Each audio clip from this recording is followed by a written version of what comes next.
لیکن میری مجبوری ہے۔ اس کے ماتھے پر سرخ نشان موجود تھے۔ صاف ظاہر تھا کہ آج پھر ایک مرتبہ اس پر تشدد کیا گیا ہے، اور روتے ہوئے کہنے لگی کہ میری ساس صبح پھر مجھ سے لڑ پڑی۔ میں برتن دھو رہی تھی جب ایک گلاس مجھ سے ٹوٹ کر گر گیا۔ ساس پرسوں ہی وہ کانچ کے گلاس مہمانوں کے لیے لائی تھی۔ گلاس کا ٹوٹنا تھا کہ اس نے مجھے مارنا شروع کر دیا۔ کہنے لگی کہ خود تو کوئی سامان لے کر نہیں آئی ہو، اور میرا جو ہے اسے بھی توڑے جا رہی ہو۔ ارے حرام نہیں ہے کماتا میرا بیٹا، حلال کی کمائی ہے اس پر۔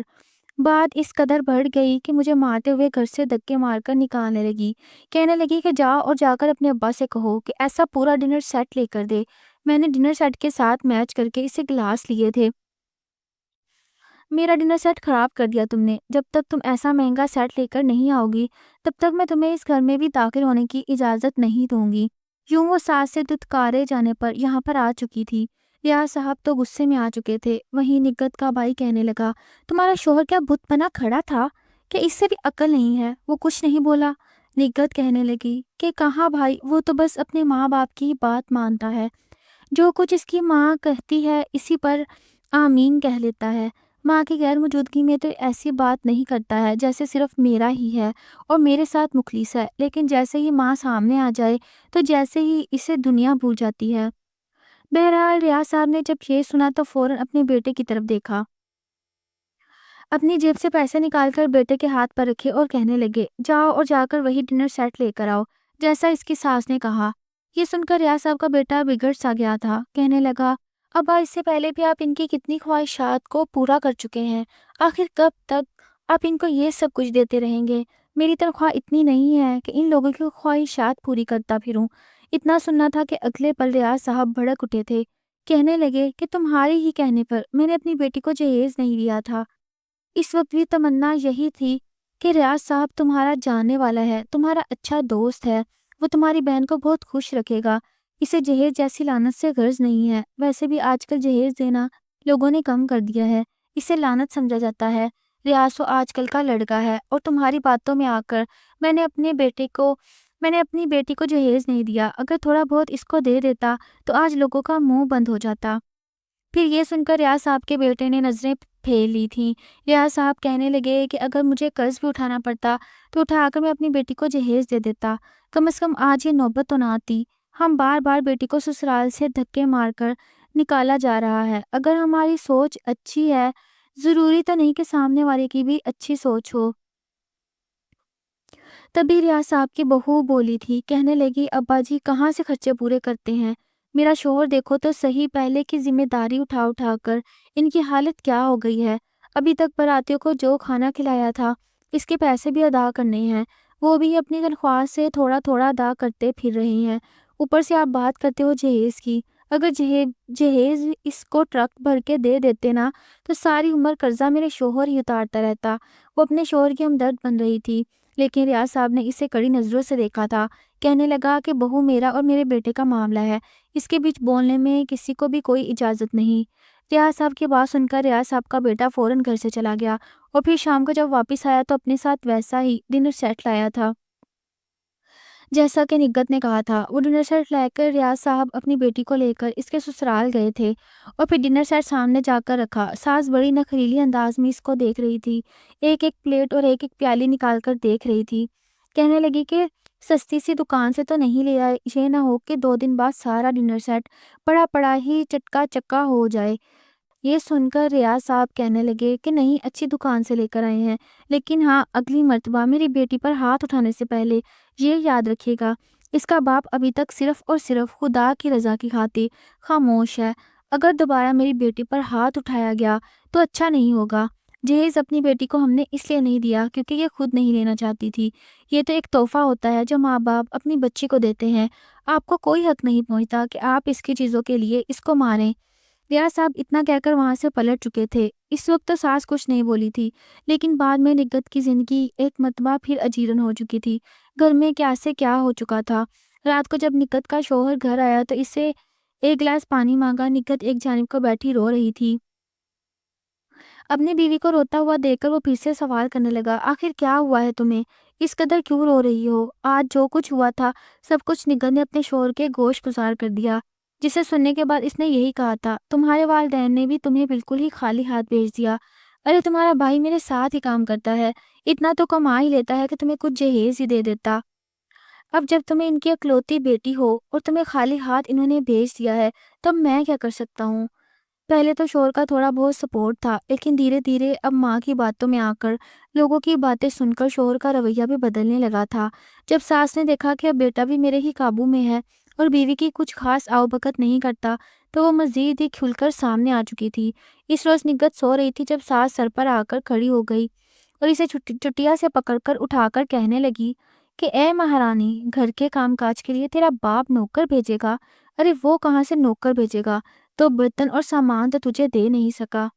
یہ جس بیڈ پر تو سو رہی ہے نا، یہ میرے بیٹے کی کمائی سے لیا گیا ہے، تیرے باپ نے تجھے لے کر نہیں دیا جو مہارانی بن کر اس پر سو رہی ہے، بلکہ اس گھر میں جتنی بھی چیزیں موجود ہیں اس پر تو تیرا کوئی حق ہی نہیں ہے۔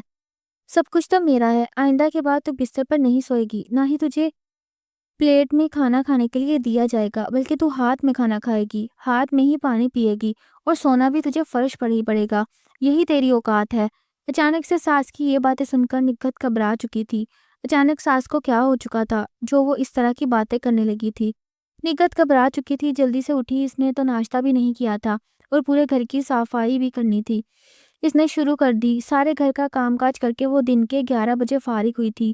ایک گھونٹ پانی پینے کے لیے جیسے ہی واٹر کولر کے پاس گئی تو ساس نے ایک مرتبہ پھر اسے چٹیا سے پکڑ کر کھینچ لیا تھا، کہنے لگی تجھے میں نے کہا نا تو ہاتھ میں پانی پیے گی۔ ارے کیا تیرے باپ نے تجھے جہیز میں گلاس دیا ہے؟ جب نہیں دیا تو کون ہوتی ہو تم میرے گلاس میں پانی پینے والی؟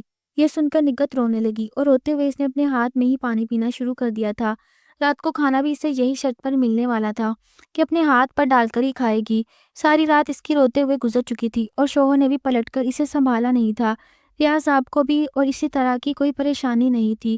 ان کی زندگی جیسے تو کٹ رہی تھی، لیکن فکر تھی تو صرف اور صرف اپنی لاڈلی بیٹی کی۔ سسرال میں جا کر نہ جانے کن پریشانیوں کا سامنا کر رہی تھی۔ اگلے روز ایک مرتبہ پھر اپنے ابا کے پاس آئی تھی، روتے ہوئے ساری روادار ابا کو سنانے لگی، کہنے لگی کہ ابا وہ لوگ مجھے گلاس کو ہاتھ تک نہیں لگانے دیتے، نہ ہی پلیٹ میں کھانا کھانے دیتے ہیں۔ کہتے ہیں جب تمہارے باپ نے تمہیں یہ دیا ہی نہیں تو تم ہمارے برتنوں میں کیوں کھاؤ؟ ریاض صاحب نے جب یہ سنا تو ایک مرتبہ پھر بیٹے کی جانب دیکھا تھا، اپنے پاس جمع شدہ پیسے بیٹے کے ہاتھ پر رکھے اور کہنے لگے، جاؤ اور جا کر ان پیسوں سے اپنی بہن کو سامان لا کر دو۔ کیوں دھیرے دھیرے جو پیسے ہوتے ہیں اور پیسوں سے ریاض صاحب تھوڑا تھوڑا کر کے بیٹی کو کوئی نہ کوئی سامان لے کر دینے لگے، تاکہ کم از کم اس کی ساس کا منہ بند ہو سکے، اس کا شوہر اس کے ساتھ اچھے سے رہ سکے۔ جیسے جیسے سامان آتا ساس دیکھتی تو خوش ہو جاتی، لیکن تب اسے سکون نہیں مل رہا تھا۔ وہ اس قدر ہر دھرم اور ڈیٹ قسم کی عورت تھی کہ اس سے بس نگہت کو نیچے ہی دکھانا تھا اور اسے باتیں ہی سنانی تھی۔ اس کے گھر سے سامان ابھی آ ہی رہا تھا، پھر بھی سارا کام نوکرانی کی طرح اس سے کرواتی اور کہتی کہ تمہارے باپ ایک ہی دفعہ میں سامان خرید کر نہیں دے سکتا، جب تک اگلا سوال آئے گا پچھلے ٹوٹ جائے گا۔ اسے کون سا طریقہ ہے کنگال کی یہ کون سا طریقہ ہے کنگال کیا ہے وہ اتنا ہی، جب تک اگلا سامان آئے گا پچھلا ٹوٹ جائے گا، اور اسے ایسا کون سا طریقہ ہے کنگال ہے کیا وہ اتنا ہی، تمہیں جہیز بھی نہیں دے سکا؟ یہ کیا دو چیزیں اٹھا اٹھا کر ہمارے گھر لاتا پھرتا ہے؟ کیا اس میں شرم نام کی کوئی چیز نہیں؟ ایک روز جب نگہت کا شوہر گھر آیا تو کافی پریشان تھا۔ ایک تو گرمی کی شدت عروج پر تھی، اوپر سے وہ بائک کو گھسیٹا ہوا گھر آیا تھا۔ جیسے گھر میں داخل ہوا تو بائک کو زور سے زین میں پھینک دیا، غصے سے بائک کو لاتے ہیں اور گھونسے مارنے لگا، مار کر کہنے لگا یہ بائک جواب دے چکی ہے، لاکھ مرتبہ کھٹارا کو ٹھیک کروا چکا ہوں لیکن ٹھیک ہی نہیں ہو رہی۔ ارے میری تو ہر مہینہ اس کی دیکھ بھال میں لگ جاتی ہے تنخواہ ساری۔ جب ساس نے اپنے بیٹے کو یوں پریشان دیکھا تو کہنے لگی، اچھا بھائی خراب ہو گیا تو کیا ہوا؟ تمہارے سسر نے تو ویسے بھی تمہیں جہیز میں کوئی چیز نہیں دی تھی۔ ارے سسرال والے تو اپنے اکلوتے داماد کو کیا سے کیا دیتے ہیں، یہ بڑی بڑی کوٹھیاں اور گاڑیاں۔ تم بھی اپنے سسر سے کہو کہ تم ایک عدد موٹر سائیکل گفٹ کر دے تمہیں۔ نگہت کے تو چہرے کی رنگت اڑی تھی، کہنے لگی یہ آپ کیسی باتیں کر رہی ہیں؟ میرے بابلا کہاں سے موٹر سائیکل کے پیسے لائیں گے؟ ارے ان کے پاس تو پہلے ہی قرضہ چڑھ چکا ہے، وہ مجھے جہیز کا اتنا سامان تو دے ہی چکے ہیں، اب تو صرف دو چار چیزیں ہی بہ گئی ہیں اور آپ اس طرح کی باتیں کرتی پھر رہی ہیں۔ لیکن نگہت کے شوہر کو غصہ تو پہلے ہی تھا، وہ غصے سے بڑک اٹھا، کہنے لگا جاؤ اور بس کہیں سے بھی مجھے موٹر سائیکل کے پیسے لا کر دو، لیکن مجھے موٹر سائیکل چاہیے، میں اس گرمی میں روز ٹھیک نہیں کرا سکتا۔ نگت نے جب یہ سنا تو پہلی مرتبہ اپنے شوہر کے سامنے بلند آواز میں بولی تھی، کہنے لگی کہ میں نہیں جاؤں گی، میں آپ کی ذمہ داری ہوں، اپنے ماں باپ کی نہیں۔ آپ کو کوئی حق نہیں پہنچتا کہ میرے ماں باپ کے ٹکڑوں پر پلیں۔ میرا باپ اور بھائی آپ لوگوں کو پال رہے ہیں، میں تو آپ کے ساتھ زمین پر قالین بچھا کر سونے کے لیے بھی تیار ہوں۔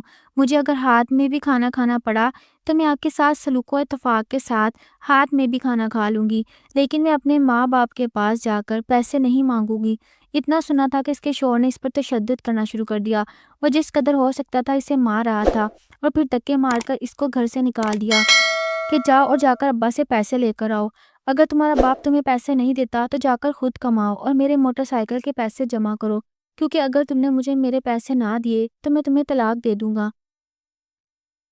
پھر پھرتی رہنا اپنے ماتھے پر طلاق کا دبا لے کر۔ یہ سن کر تو نگت کے رونگٹے کھڑے ہو گئے تھے۔ وہ ایک مرتبہ پھر اپنا گھر بچانے کے لیے نہ چاہتے ہوئے بھی اپنے باپ کے دروازے پر پہنچی تھی، لیکن آج ریاض صاحب گھر پر نہیں تھے، نہ ہی اس کا بھائی گھر تھا نہ ہی اس کا بھائی گھر پر تھا، بلکہ صرف بھابھی ہی تھی۔ بھابھی کے پاس جا کر روتے اس نے جب یہ بتایا تو بھابھی تو فوراً سے سیدھی ہو چکی تھی۔ اگلے ہی پل نگت کو سنانے لگی کہ کیسے تمہاری وجہ سے میرا شوہر قرضے میں ڈوبتا چلا جا رہا ہے۔